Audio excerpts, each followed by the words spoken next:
Hi, welcome to the Stories Beside channel. Enjoy watching. How many stories have already been written and told about unsuccessful inheritance sharing? Surely they number in the hundreds, but people don't know how to learn from other people's mistakes.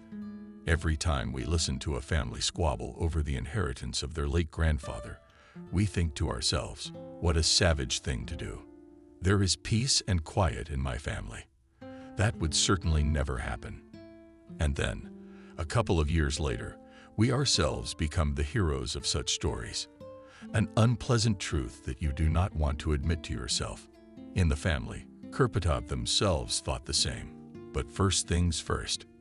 Today, almost every family has a deeply elderly relative. Most often, it is a feisty, problematic grandmother or grandfather with total memory lapses. In short, there is someone retired from our family to take care of. Practically, the genetic code of a kind is a very important, but sometimes difficult test of growing up, as psychologists would say. In Kurpatov's case, it is Grandma Camilla, a dry-looking old woman with a twisted face from suffering illnesses. Her voice is quiet. She looks like a dandelion.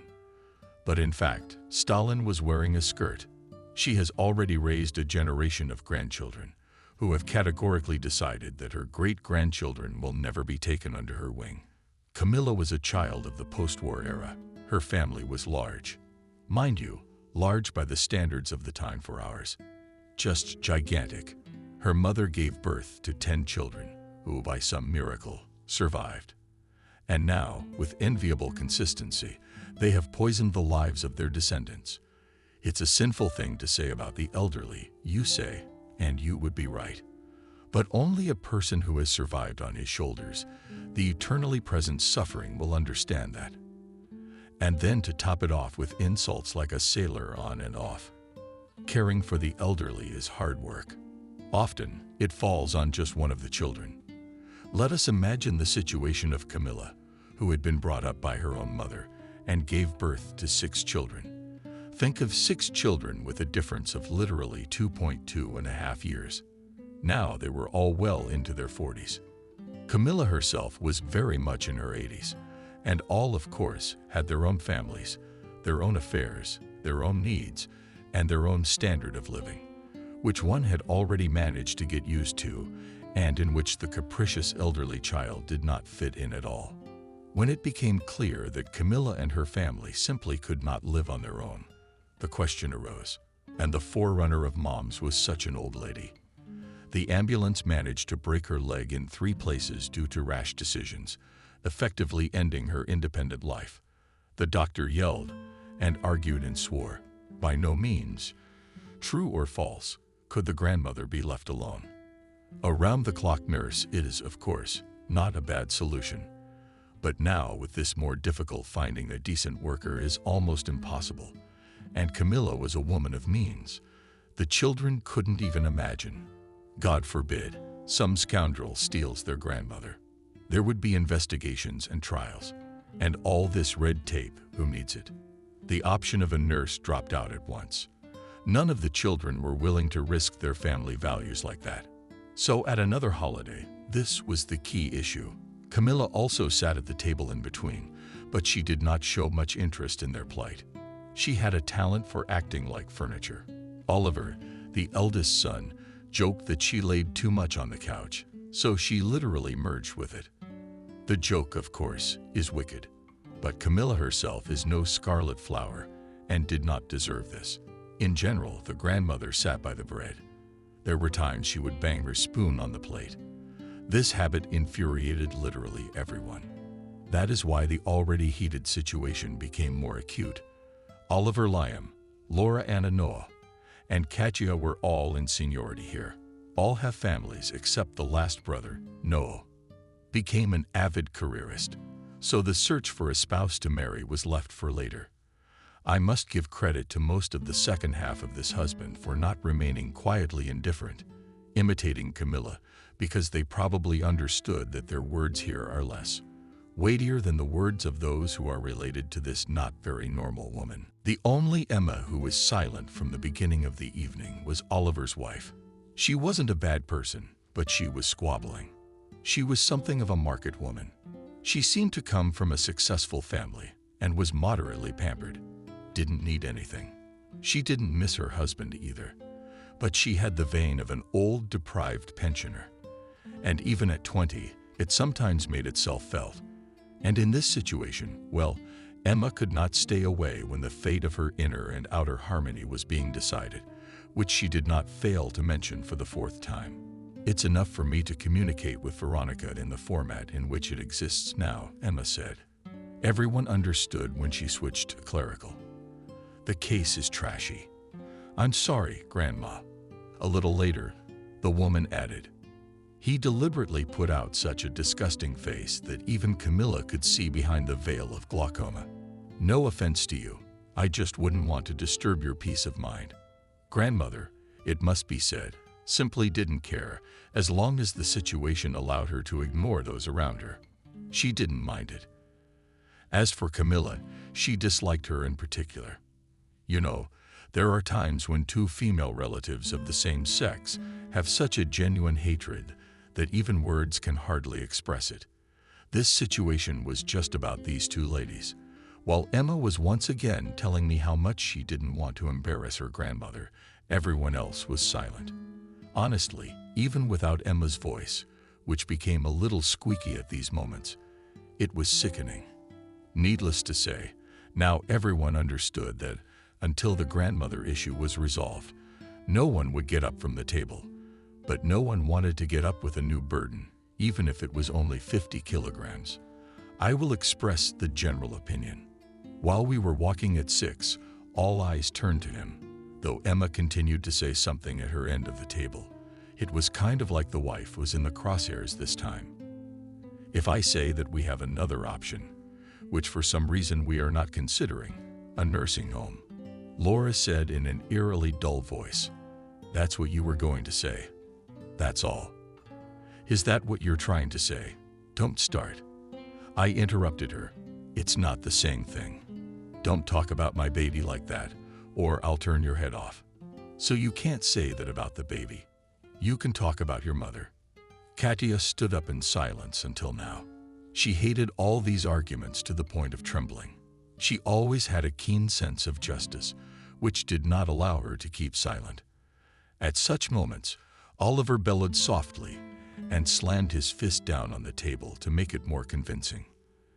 Everyone jumped up and down at once. Even Camilla lost interest in the empty room, as if she were spooning in the soup, and looked at him. This way, we will not solve anything. Another bickering should wait until better times. Silence. Said again, barked Oliver. It was more of a show-off because no one really said anything. So the easiest thing to do is to vote. All those in favor. Show of hands, the thought that might be a good idea did not yield anything because the vote was divided 50-50. It's a common story in large families. So a compromise loomed on the horizon, melting into the morning haze. This feast lasted another 2.5 hours. Can you imagine a more depressing event? A grandmother sitting in the rest of the family constantly moves on to yelling and then looking at each other. The remaining generations of the family constantly turn to yelling and then look at each other like mice on grits. It goes over my head. The most hurtful insult in the decisions was the threat to cross some more days. If one of the children did not find the strength to make a point, that person was Laura. She stood up, glaring at her siblings. You could see her hesitating and her face changing. But in the end, the woman mustered her courage and said the following. I see that it is useless to hope for you. Emma tried to interrupt her, but that massacred her husband, quietly, and Laura continued. But I strongly object to my mother being taken away to a nursing home. Hands down, none of us would want to end up in a place like that, no matter what it was. So one of us has to take care of her. Yes, fear me. Smirking, she went on. I said the words you were most afraid of. But let's face it, this is our mother and our responsibility. It's no use trying to negotiate with you for us to take it in turns. Emma's ready to attack me. So here's what I'm going to do. I'm going to take Mom to my place. We have a 2-bedroom.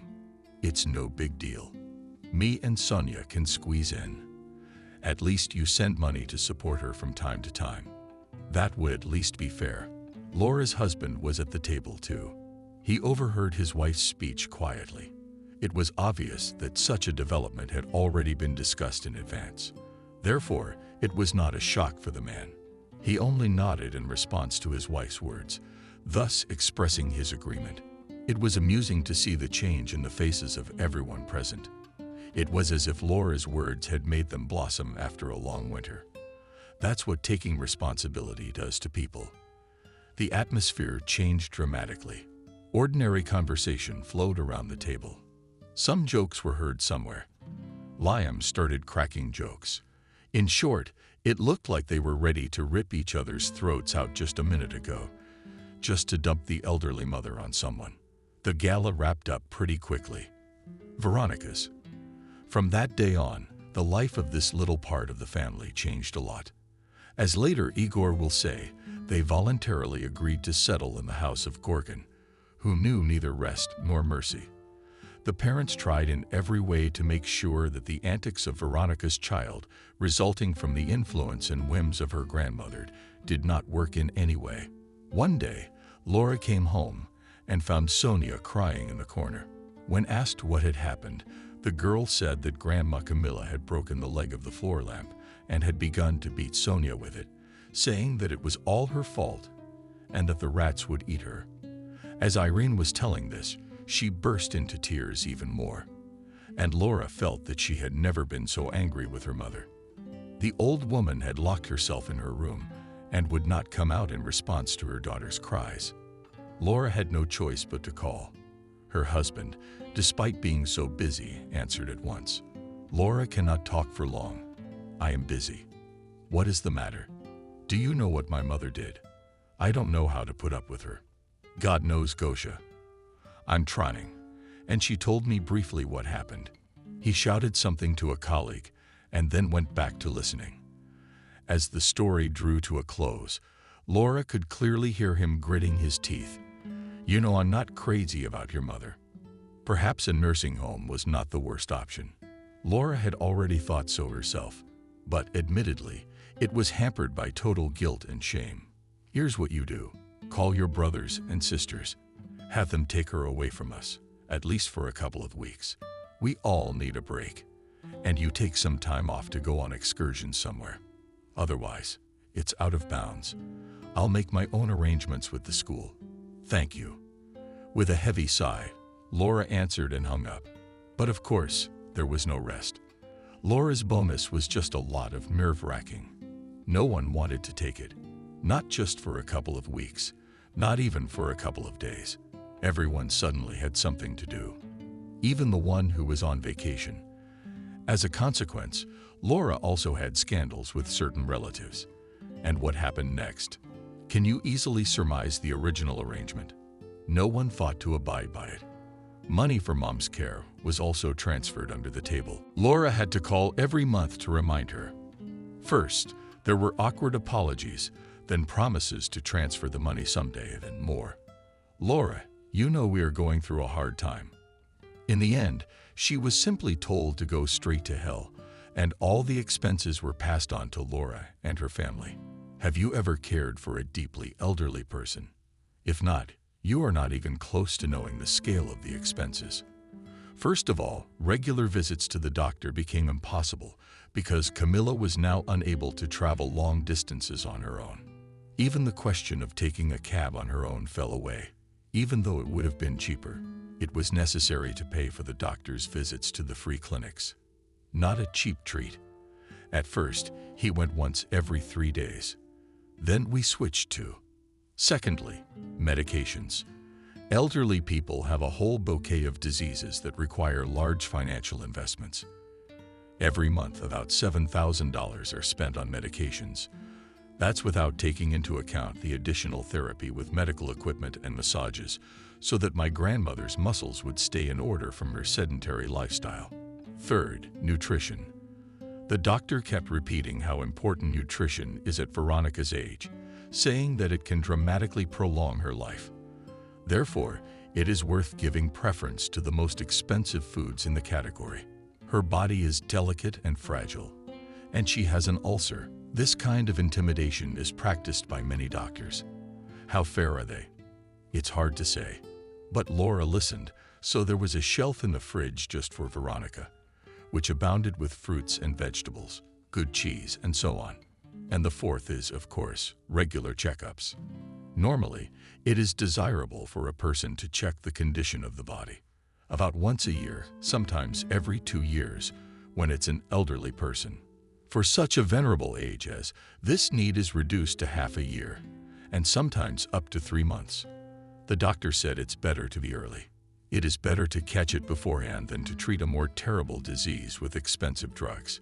You can calculate for yourself how much it would cost, and that amount was equal to 1.5 of Laura's salary. No, she didn't complain in general because Veronica was Veronica's daughter, but she herself forgot it as if at least a healthy male wolf lived in the apartment. And stick around to get my treasure, stood blocking the door, his broad shoulders just opening the doorway. Clenching her teeth, she tried to reason with her mother with quiet, affectionate words. But the latter once again seemed to get furious. My little box is a little box. Where is it? You won't get it. Damned bloody thing. I know all about you and your lover. And she fell in love with the look.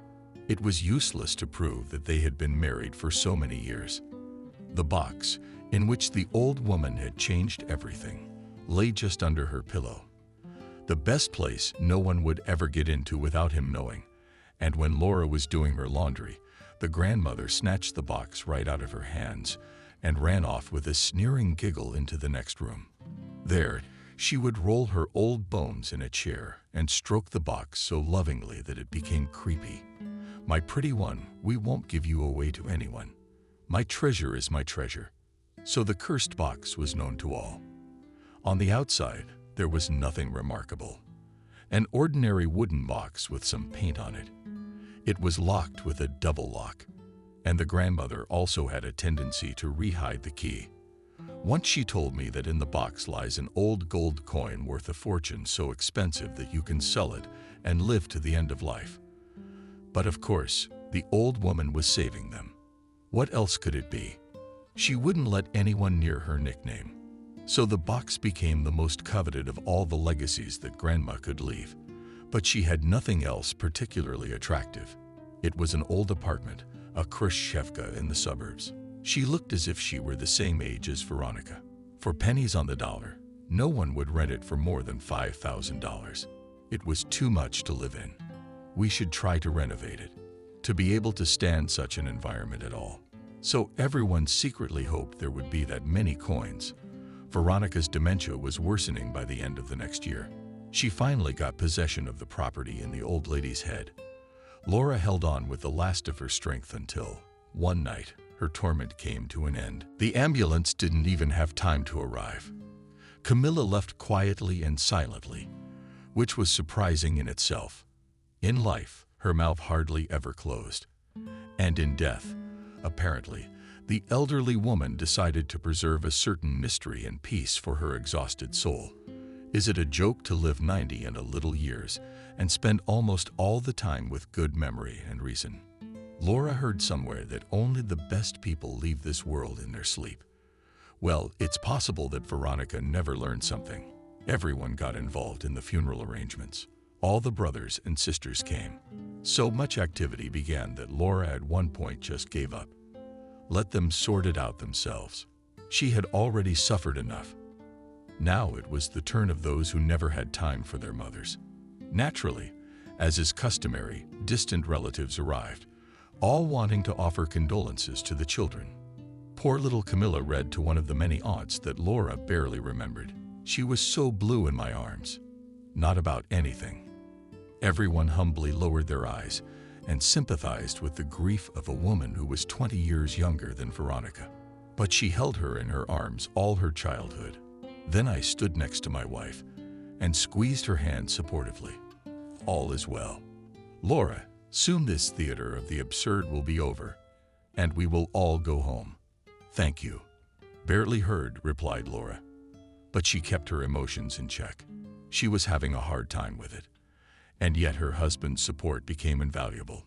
He took his wife out of everything as much as possible, even taking care of all the household chores. His cooking was disgusting. So Irene was always helping Daddy. Her entrance exams were coming up, but she knew without a word that her mother was having a much harder time. So she had to shield her from all difficulties. Irene herself didn't take much pity on her grandmother. Laura didn't even remember if her daughter had ever called her that, and that was pretty much all there was to it. Camilla is out again without asking. Camilla doesn't want to eat your soup, but Laura could not ask the child to do otherwise. Her mother was a stranger to the family, bossy, aggressive, and very capricious. And Irene, being a sensible child, understood that her childish affection was not needed anywhere near Veronica. Accordingly, the girl herself did not show much feeling. Therefore, that morning when her mother informed her that Camilla had passed away, Irene only replied, "My condolences." Though inside she was unashamed of such emotions, there was a sense of release. Finally, this woman passed away. Finally, my mother would stop getting so tired. Her eyes would begin to smile again. And really, what's there not to pity a solid grandmother for? Just for the fact of kinship. A debatable question that would never have an unequivocal answer, but she did pity the woman who had given her everything. Her own mother, for whom a few years with Veronica had become exorbitant. When the funeral was behind her, some grandmother, who the hell knew who she was related to, started frantically offering condolences to Oliver and his wife. And Emma, the wife of Jenya, in case he was suddenly forgotten, echoed her so furiously. And he cried so hard that Laura was disgusted. Aunt Angela fake squeezed out a thank you. You have no idea how hard it was or how she suffered these last days. Laura, gritting her teeth, of course she did. You didn't even see your mother-in-law in her last days. But you didn't care one bit. And Grandma kept nodding, stroking Nastya and Oliver on the shoulders, and frantically squinting toward Laura. And that's twirling her tail. Didn't even go to the funeral. I saw them all. But I didn't see her, of course. I don't need us anymore. Tell me about it, Emma added. He smirked. Laura flinched. She'd had enough at this point. A long day at last it came to an end, and Laura went to bed in complete peace for the first time. True, sleep was heavy. She nodded, awake, accustomed to reacting to any sound. Behind her stood a man of wisdom. He understood all this, so he never forcibly soothed his wife and did not interrupt the flow of violent tears. Why should the pain stay inside? Let it come out sooner or later. It will not remain. The void will be replaced by good memories, and in time, Camilla will become a loving but slightly demanding mother to everyone. That's what happens to almost everyone who dies, isn't it? Don't they? And indeed, after Veronica's departure, there was a quiet, pleasant life, almost completely devoid of any irritants. Of course, there were problems. What else could there be without them? But that's what we are given to enjoy happiness. For Laura, after so many years of intense struggle against her mother's oncoming illnesses and dementia, that happiness was the calmness, the very stability that she lacked. Day after day, she left for work and dreaded imagining what she would see when she returned. Turning the key in the door, she could only wonder what her mother was fixing this time. She was just going back to her quiet, peaceful home. There was silence and emptiness inside. Irene finally got her own room back. Now that she was making repairs, it was no good for a girl to live in a room where an older woman had dominated for so many years. The daughter came back in different ways. So sometimes Laura enjoyed the silence and total solitude, and sometimes she and her daughter had fun together. Still worked shifts, so she either clung to them or joined them. And it would have gone on like that if, after a while, the nail wasn't hammered in between the family members again. I think many people have already guessed what this is all about. Of course, an inheritance stumbling block for many families is looming on the horizon. Oliver was the first to report it. Called everyone. It is suggested we reconvene at the original location, at his mother's apartment. He didn't say anything about the purpose of the visit, But you have to be a complete idiot not to know that. When he dialed Laura and cheerfully reported her memorized invitations, she reservedly agreed and hung up. The man sitting at the table in front of her at that moment raised his eyebrows questioningly. Who was that? My brother. He told us all to be at my mother's apartment at 2 o'clock on Saturday. Decided it was time to divide the inheritance. He also gently reminded me to take the box for my mother. And he didn't hesitate to ask me if I'd been in it. Such a bastard. If before Camilla moved in with her eldest daughter, the relationship between her and her siblings could hardly be called good, but over the years of torment, Laura had gone to the family so much that she had stopped considering them relatives at all, which she had every right to do. Everyone had their own life, and no one was going to pluck at least a piece of it in favor of her sick mother and sister, who were pulling all the burdens on one person. That is why, more and more often, only insults flew to my relatives. We decided not to, he hummed, cutting off too big a slice of sausage. To divide the inheritance, they are the first. And how do you take care of a sick old woman? No, please, we will wait on the sidelines. Your relative Laura, my mother-in-law. I know it myself, the woman interrupted him. But there was no irritation or anger in her voice, only bitterness. Honestly, Gosha, I don't give a damn about her inheritance. They want, let them take it all. I'll look at it. But it's so wrong. Mom showed up on the doorstep. Normally, she was not allowed to interfere in adult conversations, but the girl was almost 20, and she was also part of this swamp, as it were. So when she looked at her father approvingly, he nodded his permission for her to continue. I'm saying it's wrong if you don't get anything. I mean, you've been courting her for so many years. It was you. She was beating the plates. What are you looking at? I wasn't so young anymore that I don't remember. Daddy only forbade me to interfere. Irene sighed. Laura sighed. After her, no matter how hard you try to hide things from the children, something will still get out. Laura felt very bitter, a feeling of humiliation mixed in with everything. But her daughter hugged her and kissed her on the cheek. Mommy, I love you very much. You are so strong, but you have to fight a little harder to get what you deserve. After all, where have they been all these years when Daddy took shifts before the war to pay for her surgery? And you got up at dawn to make breakfast that she wouldn't even taste. That's not fair. Irene's right. He was the one who started chopping the sausage for the salad. Though no one was planning on it. Laura smiled, so he dealt with the nerves, and on the stove was often a delicious, unusual dinner. We don't need an inheritance, but it's only fair that you get your big share and not those who are her relatives out there. Laura never heard it this time, because she grumbled and went to look in the refrigerator for pickles. So he's going to make Olivier. And why not make Oliver in June? It's a great idea, especially if you imagine something else in place of the salad. Saturday came, as agreed. Let's go to the general meeting. Veronica's apartment was across town. Lately, it had been rented out to tenants. Laura really didn't want that. The place was so atomic. But Irene insisted it was even better to rent to some students, and it was good for them to get a cheaper quality of housing. Unusually unpretentious. Irene even volunteered to find tenants herself, but failed literally in one evening. The next morning, Laura met with two pleasant girls from Irene's parallel group and handed them the keys.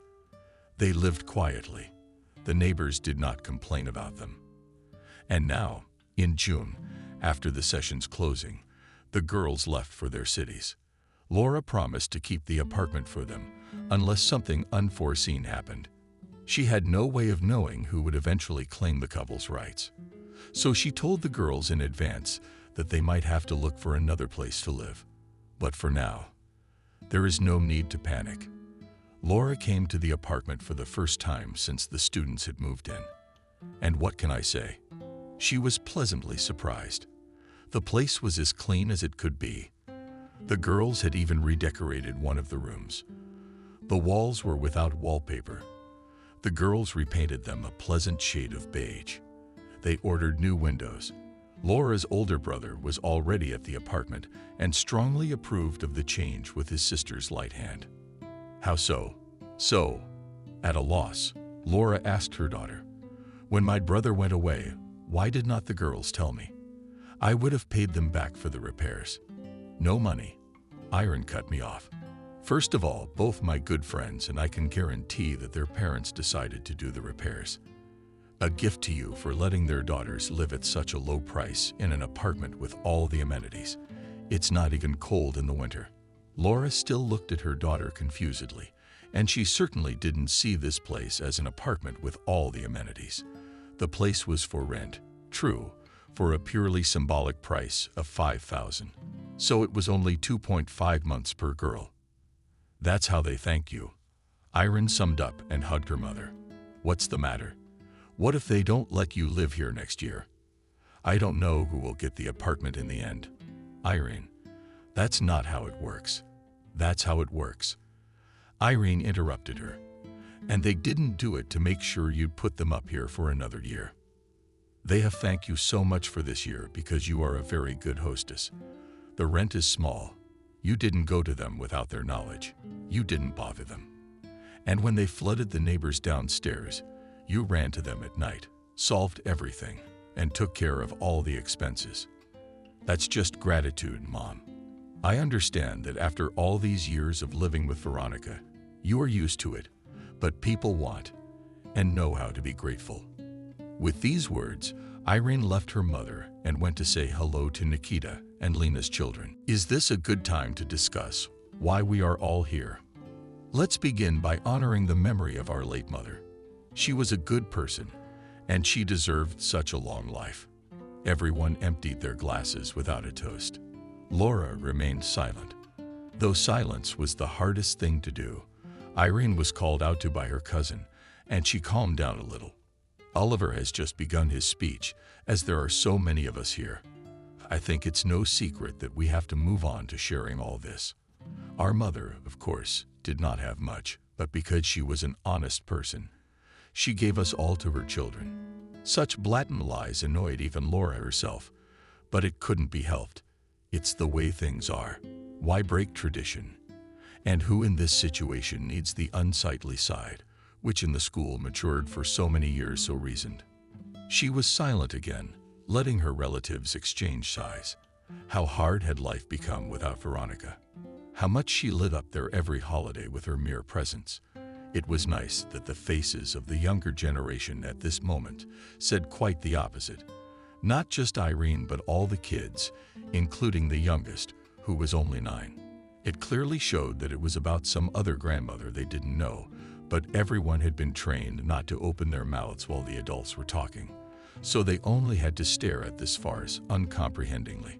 Oliver went on, "As our mother had become frail in health over the last few years, so much so that she had to live at Laura's for a while. For a while. It sounded so hypocritical that there was no point in commenting on it either."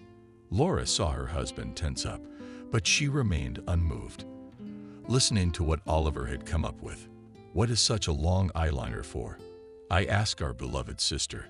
He looked at Laura with a smile, and she squeezed out as kind an expression as she could in response to bringing the most precious thing our mother had. He held out his hand for the box, but Laura seemed reluctant to give it directly into her older brother's hands. So she silently placed it in the center of the table, right next to the main course. The picture came out symbolic, but it was inappropriate to laugh. It was even sarcastic. It was as if Oliver hadn't noticed that she was trying to get around him. So he just kept on talking.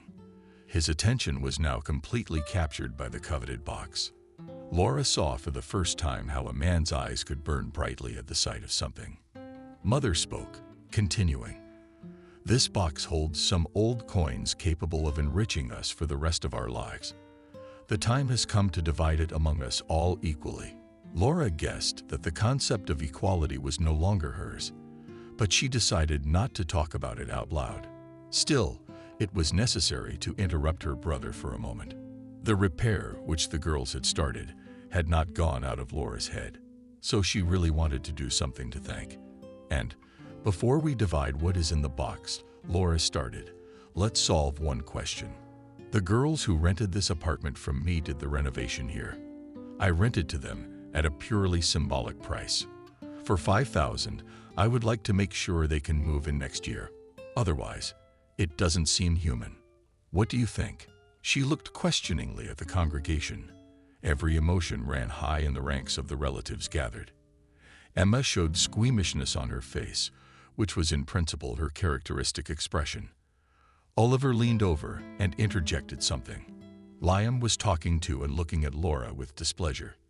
Lately, the brothers had found a common ground on the grounds of a suddenly growing dislike for Laura. But they didn't care either. The sisters and Katya looked at her in surprise. We would see them outraged criminally. The small amount of rent for the apartment must have made them both think, Laura Trustworthy is an idiot who does not even represent the rental market. Today, the younger generation was discussing something, but since the dialogue was curated by Irene, sometimes choosing a very loud intonation, Laura concluded that everything was going as it should. Time passed, but no one answered. Laura had to remind him of her question. That's when Laura took the floor. Laura's daughter was quick on the tongue and not possessed. And the third one was her mother's shyness, for which Laura was terribly proud. You're right to give yourself up for a lesser sin. Irene intervened, and Oliver's eyebrows stepped on themselves. Don't interfere when grown-ups are talking, if you would be so kind. What are we here for? Like decorating? Irene grinned. Or are we here as extras? If we don't even have a word, as it turned out. He was his mother's daughter, and he hissed at Emma. Oliver became even more fuming, and she patted him on the shoulder. No respect for elders, and who's going to respect us? Oliver had a smirk playing on his face. The parents looked at the young man, shocked. What are you saying? Even when no one asks, we have to keep quiet, even if you do not agree. Laura was genuinely surprised by this unexpected support from the younger generation, so she thought it prudent to be silent. The older brother grew more and more irate, but he interrupted the tirade he was about to deliver. Of course, we'll ask your opinion when we think it's important. Well, unfortunately, you're not that knowledgeable in adult matters yet, so you'll just listen in silence. And I just wanted to say the following. Since the apartment has been renovated, it would indeed be fair to allow these girls to live there for the next year as well. Laura looked at him in surprise, but in the depths of her stocking there was a catch. The next sentence put everything in its place, but I propose to raise the rent at least 1.5 times. That the apartment is now partially renovated. It's more comfortable to live there. It's fair to charge more than before. Do you hear yourself? Suddenly, Laura came closer. They did this renovation with their own money. Yeah, we're the ones left behind. We owe them. And you're suggesting we raise the rent. You have a conscience. That's why you work a regular job and would never create a successful business. Smirked. Use all your resources to multiply the dividends. First rule of good business. So go brew your business somewhere else. Oliver, who was already feeling a good sense of leadership, barked again with all his might and slammed his fist down on the table. What's there to argue about? We'll leave that for later in the evening. For now, we have better things to do. He gazed fondly at the box and stroked his eyes lovingly over it. And he wasn't the only one. As the conversation turned back to the original theme of the meeting, many of the relatives furtively glanced at the box of cherished riches. Even some of the young people, no, yes, looked in that direction. Such is the way of man. If something supposedly valuable is also shrouded in some additional mystery, it's done 1,000. No, 1,000,000 times more lust than before. It is almost impossible to resist such temptation. Deep down, Laura admitted to herself, and she would not refuse such an inheritance, even to guarantee that she would never quarrel with her family. For the sake of such a thing, she could neither. It was just that right now, at this particular moment in time, she was dragging herself so much that she simply didn't have the energy for any squabbling or figuring things out. All goals had been replaced by the most important one: to live in peace and quiet with a healthy and loving husband and a successful daughter. The supposed fortune was too ephemeral to be desired. Despite the assurances in Irene, she didn't want to impose at all on what was going on. Let her be left without the damned coins altogether. Just as long as this damned meeting was over quickly. I am ready to listen to your suggestions, because it would be logical to distribute this inheritance since my mother did not leave a will. With these words, Oliver lowered his head in unbearable sorrow at the fact that Camilla of Life had not taken care of such a trifle. The others were silent. No one wanted to take precedence in such a delicate but desirable matter. This value was inherent in the family. Veronica's upbringing had taken its toll on them all as children. In general, no one was deprived of a percentage of love and affection, but the commanding footsteps of the mother scared the kids to hysterics. And now it seemed to everyone as if the spirit of her grandmother were here with them now. Even the place at the head of the table was left empty, but not for some superstitious tradition. No, they were simply afraid to sit on it. Then, without waiting for another initiative, he took the floor again, utterly satisfied with the effect produced. He was aggressively approved, and hearing the words of his spouse, he bloated to an unbelievable size with pride and a haughty look, and looked around at the other women present at the table. What did I say?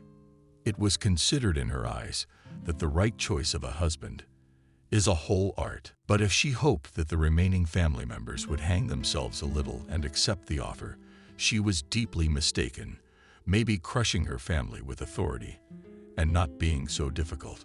But when it comes to money, big money, even rabbits become more dangerous than a leopard. That's why Katya was the first to be outraged. The younger sisters usually quietly felt that from their hands flew wealth, so they showed themselves vindictive and furious, especially the latter. Beginning to shout out the general flow, Katya darted into place, then looked determinedly as she poked him in the chest with her divine right hand. The woman's eyes were pouring, and she whispered like a snake, "Settled, Oliver," she sang. This was a clear indication that all sorts of creeps were about to come out. Why do you deserve half of everything? You want to take all the money, so I don't get any. Just try it, you bastard. Otherwise, your wife knows how much, when, and with whom you cheat on her. For the first time, the paint flew off the details of her values. She froze, clearly shocked by what she had heard, but could not find the strength to change her gaze from her husband. Apparently, something human on the wall wasn't so alien after all, and she really loved it so much that what she heard was a heavy blow. Oliver was confused, but his eyes darted around for a split second.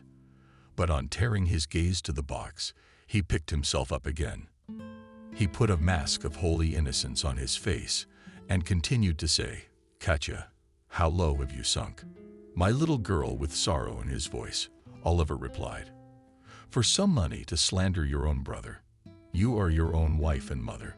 Don't you understand the pain your dirty lies cause me? If you didn't want to cause pain, you wouldn't be with everyone." Whenever the opportunity presented itself, Katya was no longer yelling. She was just squealing. Laura wanted to plug her ears, but she couldn't get away from this madhouse. You know how I know that? Because I have a best friend who works at his company. I know that when she went to the interview, he offered her a good position, sharply clamped her hands over her ears, and also struck out. And for some reason no one cared that here and now, in addition to sitting their mutual child. Irene and Nasha and another cousin supported him by stroking his hands, but he did not respond to the touch, and his father didn't seem to care to save face. That is what is most important, and his son's emotions are secondary. Laura smiled sadly. Camilla was exactly the same. It occurred to her at that moment that there was a bit of her late mother in each of them. In some cases, even more than they would have liked. The noise at the table never ceased. Now Oliver tried to calm down, but she would not give in at all. Katya kept shouting over her. The listing of all the credits that Oliver had earned began. Laura didn't know how many of them were true. Yes, Brad was no saint.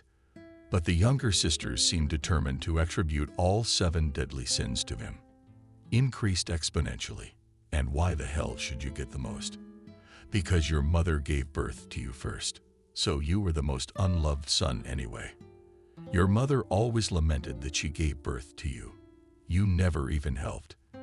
And she hated yours altogether. It was forbidden. Laura knew it. Everyone knew it.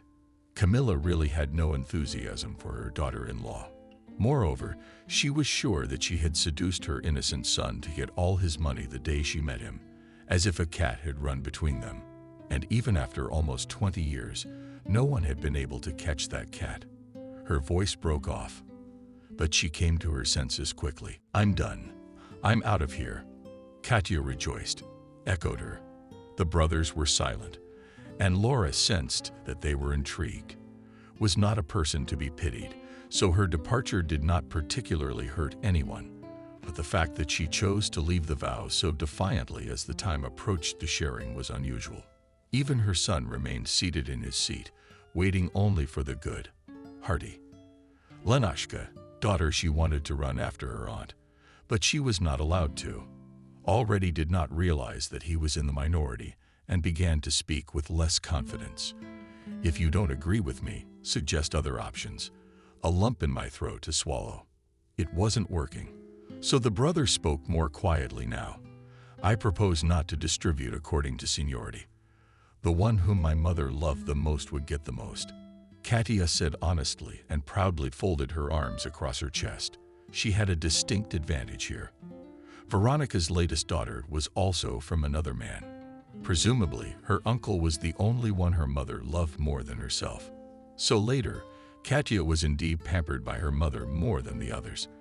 More than that, they were enamored by both parents, because the father of the others was a protracted drunkard who, in the upbringing of children, preferred to stick to passive-aggressive tactics. What a sin! Everyone was jealous of Katya in this, and she was the only one who did not have to bait the other. It was ironic that her most beloved daughter had never visited since her older sister took her away. Although her mother often thought of her youngest daughter in her moments of enlightenment, sometimes she would see her in Irene, and then, when something in her head was completely clear in a burst of emotion, she would try to hit Sonia. How dare you deceive me? Not Katya. This is not Katya. Not my Katya. Yelling, the old woman threw at her granddaughter everything in sight. And then, when the aggression was over, she would fall on her bed, crying so much she missed her Katya. Who knew that Katusha would grow up to be such a scoundrel? Laura thought that her conscience would have prevented her from speculating on love after having such an attitude toward her mother for several years. Again, Irene could not stand it. Though deep down, Laura was very proud of this quality in her daughter. Her husband, with his help, would not let her be hurt. Her arm up to her elbow will bite off. That's how she loved you. Daughter started Polizzi, and you're how she loved her aunt. Not once came. She didn't even call properly. There she is. What love. Katya's face twisted in anger. 1 second later, she's crying again, just like before. And that's all Irene wants. She seemed to be the only one who came to this feast of life, not for the money but with the intention of fighting. Laura understood that her daughter had accumulated a lot to say to her relatives in her many years of life with them. And here is such a temptation. And it was understood, so not once did he try to saddle his daughter, even for appearance. How dare you? Katya screamed. He defiantly peeled his fork from the salad, put it aside, and slowly rose to his feet at once. Everyone looked, and Irene was abruptly silent. She really respected her father, unlike many of the others sitting here. Veronica continued, "You didn't come to visit her. Well, if on her birthday at least you called, we agreed that you would pay for her upkeep. But no, nobody did that either. If you start denying it, in the age of the internet, all transfers to cards are recorded. So before we proceed with the proceedings, I recommend that you look at this file." And the man put a thick folder, about 10 centimeters thick, on top of the box. It didn't even close all the way. Laura looked at it incomprehensibly. Not surprisingly, even she had no idea what her husband was up to. Oliver was the first to reach for the file. He unfolded it and began to read the first page. more for his wife, because he was looking in her direction. Who'd have thought it would come in handy with your mercenary kin? Oliver was leafing through the folder over his shoulder, with Liam looking in. Laura heard whispers from across the table. Apparently, the amount her family was spending on treatment to support Veronica had impressed them greatly. Laura grinned sadly, and if they had stuck together, as they had promised to each other, this shared misfortune would only have brought them together. They would have been together with their mother during this difficult time of hers, sharing the expenses equally. They would have gotten used to the fact that they are a family, despite everything. But that usually happens only in fairy tales. In real life, against all odds, it didn't happen. That made it even harder. All those people gathered around the table had finally become strangers to her. She just wanted to leave after Nastya. And Laura hoped that, and on the faces of her relatives, there was a noticeable push of determination. Say so if you want to claim most of the coins, hissed Katya. But she still avoided looking into her eyes. He really stole some kind of submissive authority, not imaginary theatrical masks, which he knew how to handle, but a real, convincing, unshakable authority. That's not for me to decide, he replied with a rather hum. I thought so, Laura. You have the floor. Whatever you say, that's what all these people will do. It was an entirely new experience. Laura was an average daughter and had felt just average all her life. The word rarely got to her because Oliver and Liam were always fighting for supremacy. Where are the girls, whose older sister is all over her in love, Katya? And the last son, brought up in the image of an overbearing and selfish mother, so she was usually a nobody to the family. No respect was to be spoken of here. So when everyone froze in anticipation of the verdict, Laura felt like she was receiving some prestigious award. All eyes were fixed on the announcer, who was about to announce the winner. Those words will change someone's life forever and trample on someone's dreams. Just like in the movie, Laura mentally cheered herself up. And then she awkwardly rose from the table. You could see how speechless she was. She fumbled with the tablecloth with her hip. The glass on the table almost returned to her plate, but this time no one laughed. Either that, standing next to her, had such an effect on her family, or the dependence on her decision was really so important. Laura herself could not believe it. Dispose of the inheritance. It's just ridiculous. And they would all listen to her. I am not good at speeches, Laura began, and did not help. It was all in vain for her. It turned out that she should have just said everything to the face of those who were to blame for all this pain. Mom never really loved me. And you all know that. I doubt she ever loved anyone that much. How do you talk about her? But most of all, I won't forgive her for the way she yelled at my daughter, the way she scared her with her scares, and the way she raised her hand at her. Did your children escape this fate? But my daughter took everything from them. I know that none of you will give us back the ears that my mother poisoned us, but at least I am asking you to leave me alone. Here Laura was silent for a moment, found the box, and grinned. If I wanted the damn coins, I could have gotten them sooner or not brought them here at all. You wouldn't have proven anything with any threats. But I did. And you know what? Take them the hell away. I don't want them. I don't want to bury anything that reminds me of those days. Here's the key to the box. I haven't opened it, so the lock might be rusty. But I don't think that's a problem for you. I only ask one thing. Leave her apartment alone. I didn't want to rent it for a long time, but I see that apartments can be good and respectful of everything I asked for. Let the girls continue to live there because of their value.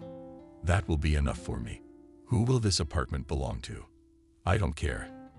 As the speech came to an end, some of the relatives had fun, apparently especially with nonsense devoid of conscience. Katya, for example, if at least someone got the meaning of her words, it means that she has already said it for a reason. So Laura nodded, and he got up from the table. Along with him, Iron got up, and they soon left this feast of life, leaving the family alone with their quarrels. Still said in the car, "Well, you made it up, Laura." She raised her head and said that she never told them how to distribute the damn coins, and they'll have just as much fighting going on in there before they come to anything. Laura smiled, though she knew she hadn't counted on getting that far. She was just a tired old woman who wanted to leave this gathering and finally rest the way she wanted to rest. Irene finally asked the young people to have the apartment cleaned. It was not right for a mother to come here and wash the dishes and floors for her relatives. She was promised to keep everything clean, and the little branch of the family went home. In principle, it should have ended safely there for her and her family.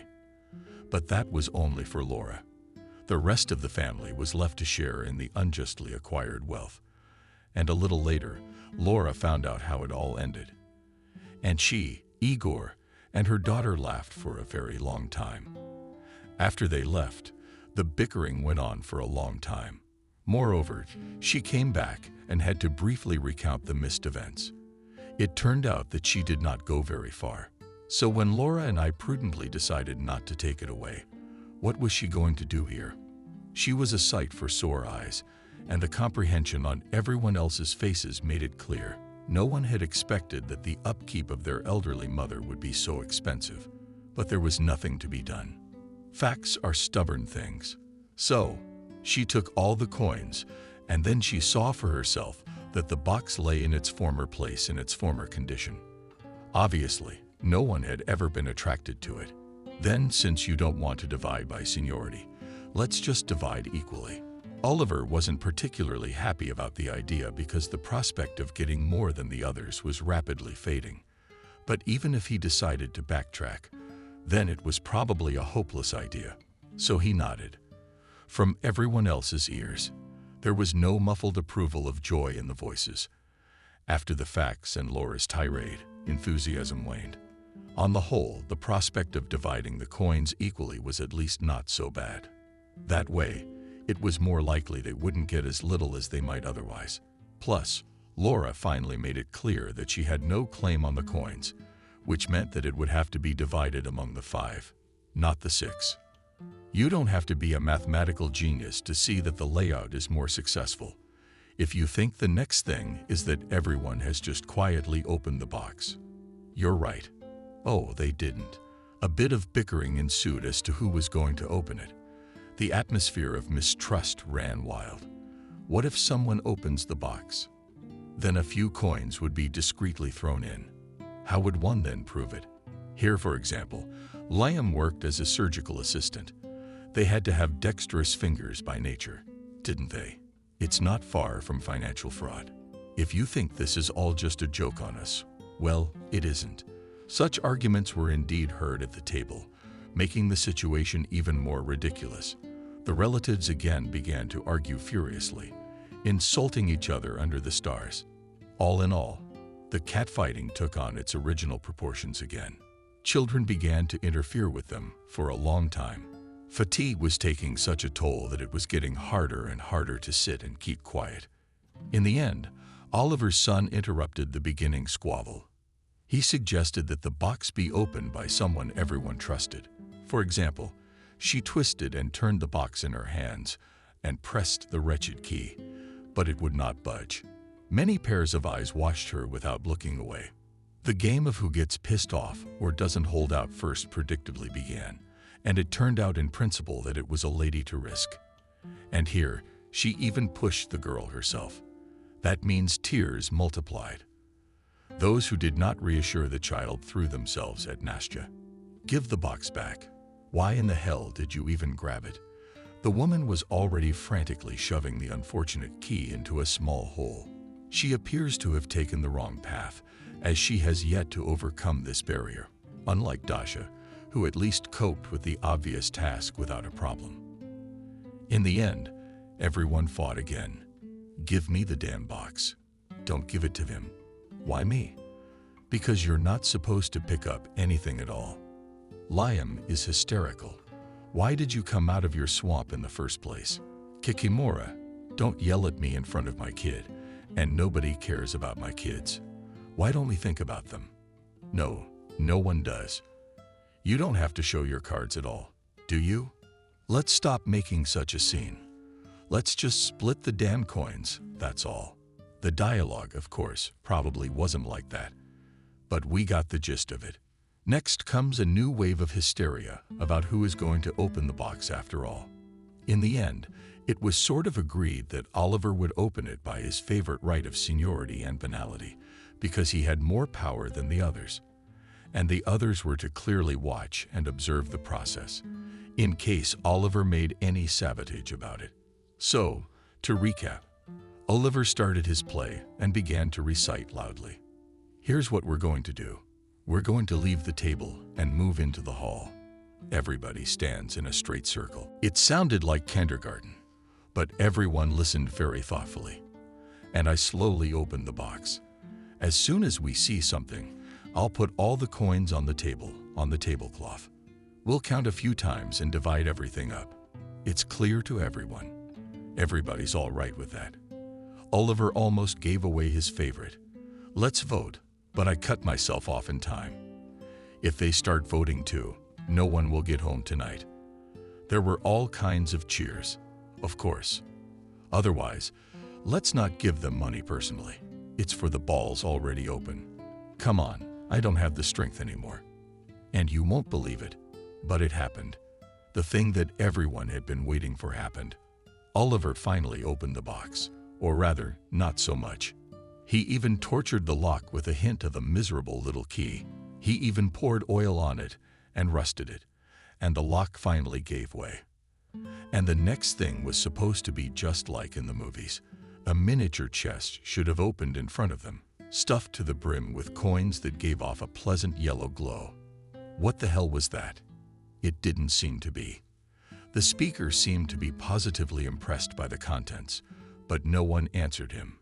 Camilla would be in this moment in heaven if she still regained her sanity after the demise of almost 30 people who have threatened a whole day of their lives and a whole year of waiting in anticipation of the untold riches that would be revealed to them behind the rusty lock. Now they were sitting there, mouths open. The casket did indeed open. The contents were unimpressive. It was not stuffed to the brim. Something was floundering at the very bottom, so small that it didn't even hold a penny. Only people in the front row of relatives could see what Camilla was really so frantically saving. At the bottom of the box were people with gold teeth. What began here? Would you know? The insults began to pile up in double measure. How could it be? How could you? You bastards. Laura set us up, no less. They opened the box, took all the coins, and gave us this crap. Mama, I remarked irritably at the time. You could barely open the damn box yourself. It hasn't been opened in at least 20 years. Stop embarrassing yourself. But does the voice of reason stop anyone at a time like this? People are just now realizing that they have no chance. Imagine, dear viewers, how much nastiness poured out of these people. They were not ashamed of anyone. And the little one, at that moment, closed the box, took it in her hands, and began to shake it. Everyone somehow froze, and in the silence came the very voice of reason that had never reached this gathering of relatives. Didn't any of you think of shaking the box?